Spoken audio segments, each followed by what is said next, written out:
Un cortège de visiteurs plus que curieux. Le groupe de presse découvre pour la première fois les espaces du musée.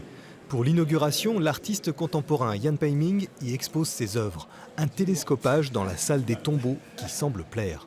Cette salle est absolument merveilleuse, elle est solennelle, impressionnante.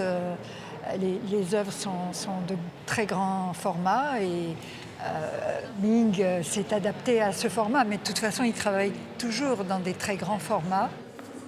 Bien que le musée soit dans ses tout derniers préparatifs, ses collections resplendissent. Durant la visite, les experts découvrent aussi une autre dimension au musée. On sent la volonté que ce soit la maison de tous les amoureux des arts, de tous ceux qui cherchent de l'émotion et qui cherchent aussi à comprendre et à sentir le monde autrement, parce que là on est face à des peintures de Ming, de Jan Peiming, et ce sont des peintures qui parlent du monde, de notre monde, de son chaos, de ses souffrances, de ses douleurs. Et donc c'est un musée, je pense, qui se donne un visage très très accueillant, qui va l'être.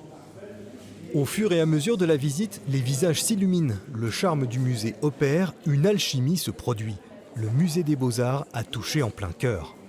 C'est un écrin, une espèce de boîte à bijoux, et on ouvre et il y a un trésor. Alors ça brille ici de mille feux, mais il y a différents endroits où on n'est plus sur de l'art contemporain. Je trouve que les passages sont hyper bien pensés. Je trouve que c'est un apaisement total, un vrai émerveillement à chaque fois. On peut vraiment prendre le temps, se poser et puis voilà, admirer simplement.